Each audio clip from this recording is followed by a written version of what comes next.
Hello students of standard 9th English ગ્રામરની અંદર તમને કંટાળો અપાવતો એવો એક માથું દુખાવે એવો એક ટોપિક જે ભૂતકાળમાં આપણા માટે ટેન્સ તરીકે ઓળખાતો, એને આપણે બહુ રસપ્રદ રીતે ચાલુ કર્યું છે. In a very interesting way we are trying to learn tenses. આપણે મહેનત કરી રહ્યા છીએ ટેન્સને શીખવામાં અને ઘણા ખરા અંશે આપણે એમાં સફળ પણ થયા છીએ. ટેન્સીસ એ કોઈ કંટાળાજનક ટોપિક નથી.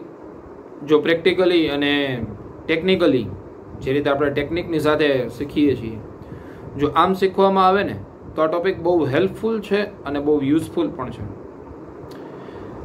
Not only in a grammatical format but also while you are speaking English, tense is very important for you. Tense આપણા માટે બોલતી વખતે પણ જરૂરી બની જાય છે. એના વગર કોઈ વાક્ય કે કોઈ સમય તમે નક્કી નહીં કરી શકો, કેમ કે ટેન્સનું નામ જ છે સમય, બરાબર ને? ટેન્સ સમય સૂચક શબ્દ છે. સમય દર્શાવવા માટે જે વસ્તુનો ઉપયોગ થાય એને જ ટેન્સ કહેવાય છે. આપણે જોઈ ગયા ટેન્સ ટોટલ કેટલા હોય, મુખ્ય કાળ કેટલા, એને પણ આપણે અલગ અલગ રીતે યાદ રાખ્યું. વિશ્વનો લાંબામાં લાંબો ડાન્સ ફેસ્ટિવલ, બરાબર ને, જેને નવરાત્રિ કહેવાય છે, એના આધારે આપણે યાદ રાખ્યું કે ટેન્સના પ્રકારો કેટલા હોય, ટેન્સની બ્રાન્ચીસ કેટલી છે. જેમાં આપણે મુખ્ય 3 કાળ એટલે કે મુખ્ય સમયના 3 જે ભાગ છે, અત્યારે એટલે વર્તમાન કાળ, વીતી ગયેલું એટલે ભૂતકાળ અને આવનારું એટલે ભવિષ્યકાળ, આ ત્રણેય સાદા કાળ ભણી ગયા. એની સાથે સાથે લાસ્ટ વિડીયો લેક્ચરની અંદર આપણે એક જ લેક્ચરમાં 3 કાળને અભ્યાસ કર્યા, કેમ કે ત્રણેયની અંદર કોમન શબ્દ આવતો હતો ચાલુ કાળ. ચાલુ કાળ મતલબ એવા કાળ કે જેમાં પ્રક્રિયા ચાલુ છે, જેમાં કોઈ પ્રક્રિયા કન્ટિન્યુઅસ છે, તો એને દર્શાવવા માટે જો વર્તમાન હોય તો ચાલુ વર્તમાન કાળ, જો ભૂતકાળ હોય તો ચાલુ ભૂતકાળ, અને જો ભવિષ્ય હોય તો ચાલુ ભવિષ્યકાળ. આમ 3 અલગ અલગ કાળને નંબર 4, 5 અને 6 નામ આપીને ભણી ગયા. આજે આ વિડીયોની અંદર ફરીથી 3 કાળ એકી સાથે એટલે કે ટેન્સ નંબર 7, 8 એન્ડ 9 ત્રણેયને એકારે સ્ટડી કરીશું. પણ આ કાળની જે બ્રાન્ચ છે એનું નામ છે પૂર્ણ કાળ. ત્રણેયમાં કોમન શબ્દ છે પૂર્ણ. હવે યાદ રાખજો, પૂર્ણનો મતલબ પતી ગયું એમ નહીં, બરાબર ને? પૂરું થઈ ગયું કે પતી ગયું એને પૂર્ણ ન કહેવાય. પૂર્ણ મતલબ સંપૂર્ણ. સંપૂર્ણ કોને કહીએ આપણે? એવું કે જે ક્રિયા પૂરી કરી જાય અને એની અસર આપણા મગજમાં છોડી જાય. આપણા લાઈફમાં ઘણી બધી ક્રિયાઓ એવી થઈ છે કે જે ક્રિયા તો જે તે સમયે પૂરી થઈ ગઈ હોય, પણ એની અસર, એની ઇમ્પેક્ટ, એની ઇમેજ, એની છાપ આપણા મગજમાં આજની તારીખે પણ મોજૂદ હોય. આવી ઘણી બધી ક્રિયાઓ થઈ છે. હવે એક્ઝામ્પલ તરીકે જોઈએ એટલે તમને સમજાશે પૂર્ણ ક્રિયા કોને કહેવાય. જોજો હું શું સમજાવું છું. પૂર્ણ ક્રિયા એટલે શું, પૂર્ણ થઈ ગયેલી ક્રિયા કોને કહેવાય એના એક્ઝામ્પલ આપું છું. જોજો પ્રેક્ટિકલ એક્ઝામ્પલ તરીકે કે ABCD તમારામાંથી કેટલા લોકોને આવડે છે? આવું હું પૂછું એટલે તમે હસવા માંડશો, સર અમે 9th માં આવ્યા, ધોરણ 9 ની અંદર પહોંચ્યા છીએ, હવે તો ABCD આવડે ને, A થી Z હમણાં બોલવા માંડીએ સર, શું ફેર પડે? આવા પ્રશ્ન તમારે નહીં પૂછવાના, બરાબર ને? ABCD તો આવડતી જ હોય. આવડતી જ હોય મતલબ તમે પહેલેથી શીખીને નથી આવ્યા, તમને શીખડાવવામાં તો આવી જ છે. ક્યારે શીખડાવી છે? તો કે ભાઈ પ્લે હાઉસની અંદર અથવા LKGની અંદર અથવા HKGની અંદર ઘણા સમય પહેલા, મતલબ અત્યારે 9મા ધોરણમાં છો, આજથી 8-9 વર્ષ પહેલા તમે શીખો છો. જોજો શીખવાની ક્રિયા તો ABCD ત્યાં પૂરી થઈ ગઈ હતી, પણ હજી તમને આવડે છે. ઇટ મીન્સ કે એની અસર તમારા મગજની અંદર છે. બીજું એક્ઝામ્પલ, વરસાદની ઋતુ છે, અત્યારે વર્ષા ઋતુ ચાલે છે, વરસાદ આવે છે, તમે જોવો છો રોજબરોજ હમણાં તો વરસાદ હોય જ છે. અને આપણા સૌરાષ્ટ્રના ઘણા બધા ડેમ પણ ઓવરફ્લો થવા માંડ્યા છે, બરાબર ને? રાજકોટ જેનાથી પાણી મેળવે છે એવા આજી, ન્યારી અને ભાદર ડેમ પણ ઓવરફ્લો છે. તો આ વરસાદની ઋતુમાં એવું બને છે ઘણી બધી વખત કે રાત્રે આપણે સૂઈ ગયા હોય, પછી મોડી રાતે વરસાદ આવ્યો હોય, સવારે આપણને ખબર પડી જાય છે કે વરસાદ આવ્યો છે. કેમ? વરસાદ આવવાની ક્રિયા તો રાત્રે પૂરી થઈ ગઈ, સવારે આપણને કેમ ખબર પડે છે? તો કે ક્રિયા પૂરી થઈ ગઈ છે સર, વરસાદ પડી ગયો છે, પણ એના કારણે જે રોડ રસ્તાઓ ભીના થઈ ગયા એ સવાર સુધી દેખાય છે, અથવા તો વાતાવરણમાં ભેજનું પ્રમાણ વધારે હોય છે, તો એ સવારે પણ આપણને જાણી શકીએ કે અચ્છા રાત્રે વરસાદ આવ્યો હશે. જો વરસાદ પડવાની ક્રિયા પૂરી પણ અસર દેખાય છે. થર્ડ એન્ડ લાસ્ટ એક્ઝામ્પલ, ઘણીવાર કોઈ વ્યક્તિને લાગી જાય, સપોઝ કે કોઈ વ્યક્તિનું એક્સિડન્ટ થયું અને એનો હાથ ફ્રેક્ચર થઈ ગયો. તો હવે આ હાથ ફ્રેક્ચર થઈ ગયો તો ત્યારબાદ એની એક પ્રોસેસ છે કે વ્હાઇટ કલરનો ઓલો પાટો પ્લાસ્ટર ઓફ પેરિસનો, બરાબર ને, હાથમાં લગાડેલો છે. દિવસ સુધી, 1 મહિના સુધી એ પાટો એને બાંધી રાખવાનો છે. માનો કે આ વ્યક્તિને આપણે 15મા દિવસે મળ્યા તો આપણે શું કહેશું, શું પૂછશું? સ્વાભાવિક છે, એક્સિડન્ટ થયું? જો પેલો પણ એમ કહેશે હા એક્સિડન્ટ થયું. એક્સિડન્ટ થયું પણ એની અસર હાથની અંદર હજી દેખાય છે, તો આને કહેવાશે પૂર્ણ ક્રિયા. સમજાઈ ગયું? તો પૂર્ણ ક્રિયા મતલબ કે જે ક્રિયા પૂરી થઈ ગઈ હોય અને એની અસર હજી ચાલુ હોય એવી ક્રિયાને કહેવાય છે પૂર્ણ ક્રિયા. અને એમાં 3 સમય અલગ અલગ ભાગ પાડીએ તો પૂર્ણ વર્તમાન કાળ, પૂર્ણ ભૂતકાળ અને પૂર્ણ ભવિષ્યકાળ, આ 3 અલગ અલગ ભાગ પડશે, જેને આપણે ટેન્સ નંબર 7, 8 અને 9 ના નામે ઓળખીએ છીએ. ફાઇન. તો હવે બુકના માધ્યમથી એનું ફોર્મેટ જોઈ લઈએ, એક્ઝામ્પલ્સ સ્ટડી કરી લઈએ, અને ખાસ ઇમ્પોર્ટન્સ તમારું હોમવર્ક પણ આપી દઉં, 10 સેન્ટેન્સીસ કે જેમાં તમારે આ 3 કાર્ડની પ્રેક્ટિસ કરવાની છે. છોકરાઓ ખાસ ધ્યાન રાખજો, આજે આ વિડીયોની સાથે આપણા 9 કાર્ડ ટોટલ પૂરા થાય છે. અને મેં કીધું એ રીતે આ જ બધા કાર્ડ તમને ધોરણ 10ની અંદર, ધોરણ 11, ધોરણ 12 અને કોલેજના વર્ષોમાં પણ કામ આવશે. એટલે બુકમાં ખાસ મારી નમ્ર વિનંતી, અને વ્યવસ્થિત લખજો.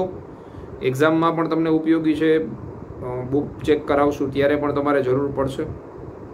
એટલે ખાસ વ્યવસ્થિત આને લખજો અને સમજતા જજો. 9 કાર્ડ પૂરા થાય એટલે બહુ મોટું એવું કાર્ય આપણું પૂરું થશે. હવે બાકી વધતા જે 3 કાર્ડ છે, that is not original tenses, બરાબર ને? એના માટે હું એક શબ્દ વાપરું છું, હોમ મેડ, ઘરે બનાવેલા કાર્ડ છે.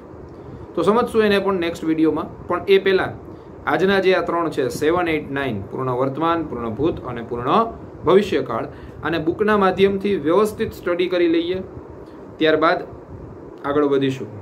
સો હવે ટાઈમ બગાડ્યા વગર લેટ સ્ટાર્ટ. તો પ્રસ્તુત છે તમારી સામે ટેન્સ નંબર 7, 8 એન્ડ 9, રાઈટ? 7 એટલે પૂર્ણ વર્તમાન કાળ, 8 એટલે પૂર્ણ ભૂતકાળ અને 9 એટલે પૂર્ણ ભવિષ્યકાળ, બરાબર છે? ત્રણેયની અંદર કોમન આવે છે પૂર્ણ કાળ, ક્રિયાઓ પૂરી અને અસર શરૂ, વર્તમાનના સમયે, ભૂતના સમયે કે ભવિષ્યના સમયે, રાઈટ? ઓકે, તો હવે એના ઉપયોગો જોઈએ. ખાસ છોકરાઓ અહીંયા નોટ ડાઉન કરજો, કેમ કે ત્રણેયના ઉપયોગમાં થોડો ફેર આવશે, બરાબર? ઓકે, ઉપયોગોમાં પહેલો ઉપયોગ મતલબ ટેન્સ નંબર 7નો ઉપયોગ. ટેન્સ નંબર 7નો ઉપયોગ એટલે કે પૂર્ણ વર્તમાન કાળનો ઉપયોગ. જ્યારે કોઈ ક્રિયા પૂરી થઈ ગઈ હોય, સમજો, ખાસ શબ્દો ઉપર ભાર આપજો. શું પૂરું થયું હોય? ક્રિયા પૂરી થઈ હોય, પ્રોસેસ કમ્પ્લીટેડ, રાઈટ? પરંતુ તેની અસર એટલે એની ઇમ્પેક્ટ, એની છાપ, એની સ્તુતિ, એની અસર હજુ, ખાસ ધ્યાન રાખજો, ક્રિયા પૂરી છે, અસર હજુ ચાલુ હોય. ક્રિયા પૂરી હોય ને અસર હજુ ચાલુ હોય. જેમ મેં ABCDનું એક્ઝામ્પલ આપ્યું, કોઈ ફ્રેક્ચર થઈ ગયો હોય, હાથમાં એક્સિડન્ટ થયું હોય, એનું એક્ઝામ્પલ આપ્યું. તેને પૂર્ણ વર્તમાન કાળ કહે છે. ફરીથી, ક્રિયા પૂરી થઈ ગઈ હોય અને એની અસર હજુ ચાલુ હોય તેને પૂર્ણ વર્તમાન કાળ કહે છે. Tense number 7. ત્યારબાદ નંબર 2 ઉપયોગ છે નંબર 8 ટેન્સનો પૂર્ણ ભૂતકાળ. કોઈ ક્રિયા ઘણા લાંબા સમય પહેલા, ખાસ અંડરલાઈન અને આને યાદ પણ રાખવું, ઘણા લાંબા સમય પહેલા, મતલબ 10 વર્ષ, 15 વર્ષ, 20 વર્ષ, 50 વર્ષ, 100 વર્ષ વગેરે વગેરે. કોઈ ક્રિયા ઘણા લાંબા સમય પહેલા, મતલબ 2-3 દિવસ પહેલા નહીં ચાલે, 1-2 મહિના કે 2-3 વર્ષ પહેલા પણ નહીં ચાલે, ઘણા લાંબા સમય પહેલા પૂર્ણ થઈ ગઈ હોય તો તેને પૂર્ણ ભૂતકાળ કહે છે. હવે આમાં સ્વાભાવિક છે કે આની અસર હવે હોય કે ન હોય એ જરૂરી નથી, પણ હા, ક્રિયા ઘણા લાંબા સમય પહેલાં પૂરી થઈ ગઈ હોવી જોઈએ. જેમ કે તમે કહી શકો કે 1947માં, આજથી ઘણા વર્ષો પહેલાં ભારત દેશને આઝાદી મળી, તો આને આપણે કહી શકીએ ઘણા વર્ષો પહેલાં, રાઈટ. ત્યારબાદ નંબર 3 તો ઉપયોગ છે નંબર 9નો, એટલે કે પૂર્ણ ભવિષ્યકાળનો ઉપયોગ. એમાં છે કોઈ ક્રિયા ભવિષ્યના ચોક્કસ સમયે, ખાસ ધ્યાનથી હો, આ એક એવો કાળ છે છોકરાઓ, તમને પ્રેક્ટિકલી કહી દઉં કે આમ જોવો ને તો પ્રેક્ટિકલી લાઈફમાં, એટલે કે આપણી રોજબરોજની ક્રિયાઓમાં પૂર્ણ ભવિષ્યકાળ જેવો કોઈ કાળ જ નથી. કેમ? તમને નવાઈ લાગશે, સર તો અમને શું કામ ભણાવો છો? મેં કીધું હતું કે આપણે ટોટલ કુલ ગ્રામરની અંદર 12 કાળ છે, એટલે એમાં એક પણ આપણે ઉડાડી નહીં દઈએ, બધા જ ભણીશું, બરાબર ને? પણ આમ જુઓ ને તો પ્રેક્ટિકલ લાઈફમાં એનો ઉપયોગ નથી. શું કામ ઉપયોગ નથી એ તમને સમજાવી દઉં કે ભવિષ્ય ખરું, હાલો, ભવિષ્ય એક તો આપણા દ્વારા નક્કી નથી થતું, બરાબર ને? ભવિષ્ય કોના હાથમાં છે? તો કે ગોડ, ભગવાન, અલ્લાહ, ઈશ્વર, એમના હાથમાં આપણું ભવિષ્ય છે, આપણે નક્કી નથી કરી શકતા. તો પૂર્ણ ભવિષ્ય કેવી રીતે નક્કી કરી શકાય? સમજાણો મારો મતલબ?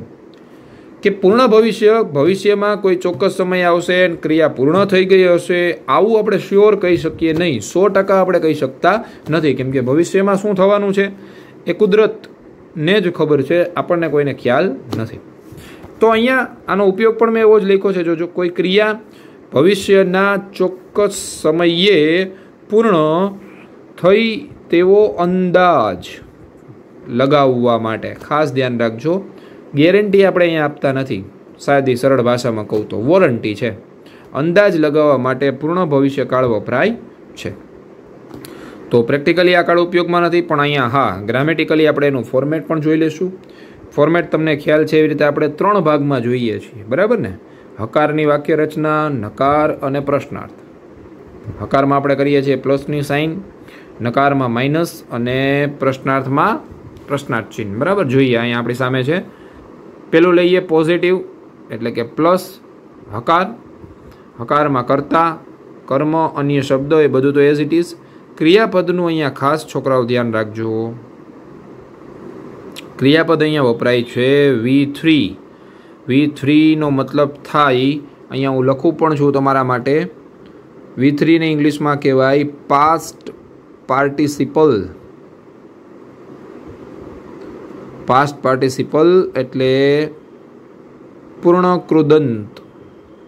હજી ન સમજાય તો એવું કહું કે પાસ્ટ પાર્ટિસિપલ પૂર્ણ કૃદંત એટલે ક્રિયાપદનું ત્રીજું રૂપ, જેને હાર્ટ ઓફ ઇંગ્લિશ વર્બની સમજૂતીમાં આપણે જોઈ ગયા. V1, V2, V3, આ 3 જે છે ને એનો આ ત્રણેય કાળમાં ઉપયોગ થશે. તમે જોજો, ત્રણેયમાં 3 જ છે, બરાબર ને? V3 જ છે, રાઈટ.